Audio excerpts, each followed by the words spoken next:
c'est une gestion carrément opaque, clanique, au compte rendu. Tir groupé sur le conseil du café cacao, deux associations sœurs de la filière café cacao ont exprimé leur mécontentement de la gestion du conseil du café cacao. Le SYNAPSI, syndicat national des producteurs de café cacao, et l'ANAPROCI, association nationale des producteurs de Côte d'Ivoire, au cours d'une conférence de presse, ont donné les raisons de leur mécontentement. Lorsqu'on a lu au début, c'est-à-dire la réforme, on a applaudi que c'était bon. L'idée était très bonne, mais ça n'a pas été appliqué. Le recensement que le conseil est en train de faire, ils avaient dit que eux, c'est 6 milliards, ils vont prendre pour faire ce recensement.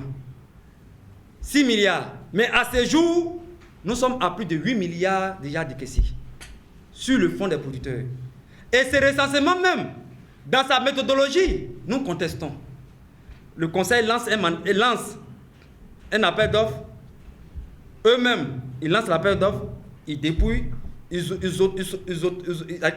disqualifient tous les structures spécialisées et puis ils s'auto-approprient le recensement et puis c'est eux qui font. Et aujourd'hui, ils disent 6 milliards, mais nous sommes aujourd'hui à plus de 6 milliards. En pleine crise du coronavirus, un nouveau chapitre s'ouvre donc dans la filière café-cacao. Un chapitre qui pourrait aboutir sur une crise si rien n'est fait, promettent les frondeurs. On exige qu'il y ait l'audit des prélèvements de la parafiscalité de la filière café-cacao.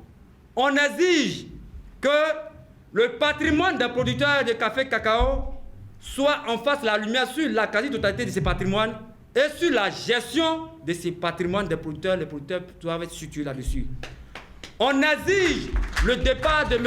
Ibrahima Koné à la tête du conseil café-cacao. Nous exigeons à l'exécutif qu'on mette en place un comité de pilotage indépendant du conseil café-cacao pour la mise en œuvre de l'interprofession qui est le parachèvement du point de vue institutionnel pour que nous puissions aboutir à une organisation dont la gestion sera inclusive, participative à tous les acteurs majeurs de la filière café-cacao. On demande fort de ce que l'ordonnance prévoit l'article 16 et alinéa 4, 5, un appui systématique face à toutes les fêtières sans discrimination au prorata de leur représentativité.